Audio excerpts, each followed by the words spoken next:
Hi guys. आज हम एक और ब्रेकआउट स्टॉक के बारे में डिस्कस करेंगे, इसका एनालिसिस करेंगे। और इस स्टॉक का नाम है एबट इंडिया लिमिटेड। तो ये इसका वीकली चार्ट है और हम इसमें देखते हैं कि उसने कहाँ पे ब्रेकआउट किया है और कितने साल के बाद ब्रेकआउट किया है। तो ये आप देखिए, उसकी जो शुरुआत है यहाँ से, यानी 2010 से, जनवरी 2010 से।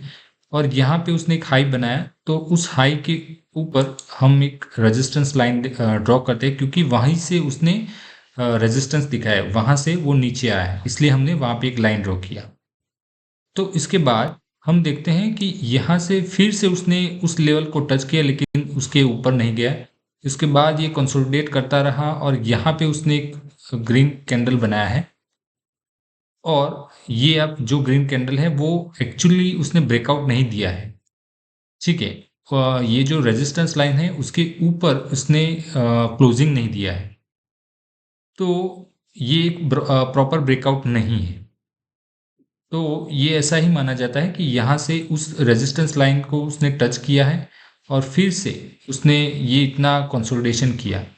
और उस कंसोलिडेशन को यहाँ पे रेजिस्टेंस लाइन पे उसने बहुत अच्छा टाइम बिताया है, मतलब लंबा टाइम बिताया है। यहाँ पे आप देख सकते हैं बहुत सारे वीक यहाँ पे उसने ट्रेडिंग किया है, इस लेवल के आसपास ही वो ट्रेड करता रहा।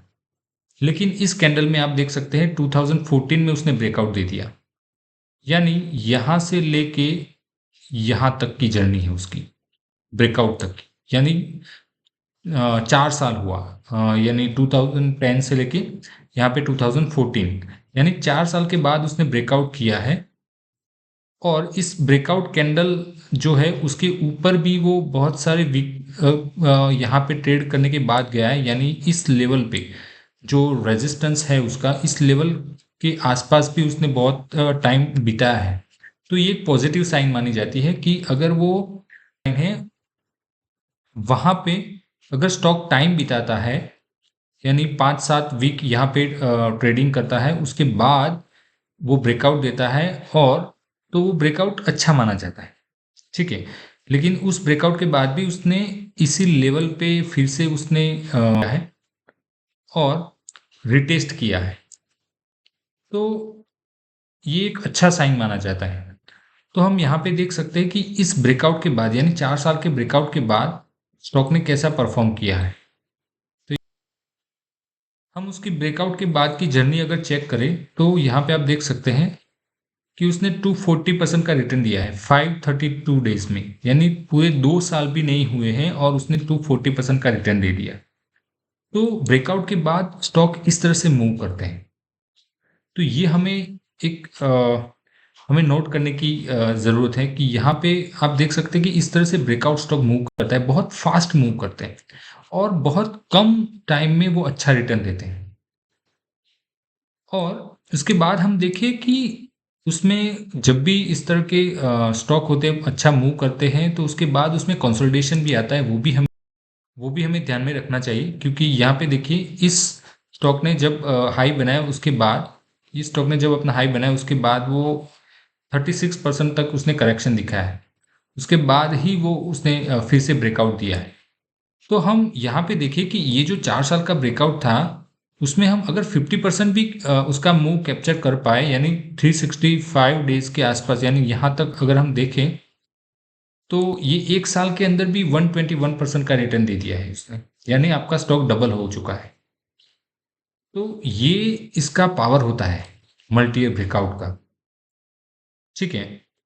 और यहाँ पे हम देखें कि ये इसका इस स्टॉक की जो जर्नी है ना, आप देखते हैं यहाँ पे, यहाँ तक है 2014 तक, सॉरी 2024 तक की अगर हम उसकी जर्नी देखें, यहाँ से 2014 से स्टार्ट किया, 2024 तक की उसकी जर्नी देखें, यानी 10 साल में उसने कितना रिटर्न दिया है।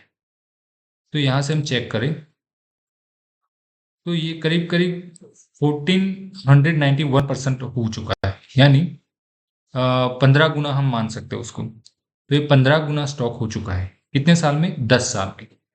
तो इस तरह से ये स्टॉक मूव होता है। अभी हम देखें कि ये इसका सबसे लंबा कंसोलिडेशन है। यहाँ पे जो है ये ये जो कंसोलिडेशन था उसका 2010 से लेके 2014 तक का वो सबसे लंबा कंसोलिडेशन था। उसके बाद ऐसा कोई कंसोलिडेशन आया ही नहीं। तो हम इस तरह से भी देख सकते हैं कि ये जो हम जो जितना भी लंबा कंसोलिडेशन है उसके बाद वो ब्रेकआउट करता है तो उस स्टॉक के ऊपर हमारी नज़र होनी चाहिए। कहने का मतलब ये है, ठीक है। और आप देखिए कि यहाँ पे जो भी लो बनाया है उसने, उस लो को उसने अभी तक ब्रेक नहीं किया है। ये जो मेजर लो है उसने ब्रेक नहीं किया है, यानी वो पॉजिटिव साइन होती है अगर स्टॉक ऊपर की तरफ मूव करता है, ठीक है। तो ये कोई रिकमेंडेशन नहीं है, ये जस्ट लर्निंग पर्पज से वीडियो बनाया गया है और ये जस्ट हमारा ऑब्जर्वेशन है कि स्टॉक अगर लंबे समय तक कंसोलिडेशन में रहता है और मल्टी ईयर, यानी मल्टी ईयर इसलिए बोला जाता है कि कुछ सालों बाद, यानी 3 साल 4 साल 5 साल के बाद, यानी जितने साल वो कंसोलिडेशन में रहता है उसके बाद अगर वो ब्रेकआउट करता है तो वो अच्छा मूव कर सकता है। तो ऐसा ये प्रोबेबिलिटी है, ठीक है। तो ये प्रोबेबिलिटी मान के ही हमें उसमें उसके ऊपर हम नज़र रख सकते हैं कि ये अच्छा मूव करेगा। तो ये एक ऑब्जर्वेशन है, एक लर्निंग है, ठीक है। तो आज के वीडियो में बस इतना ही। Thank you very much.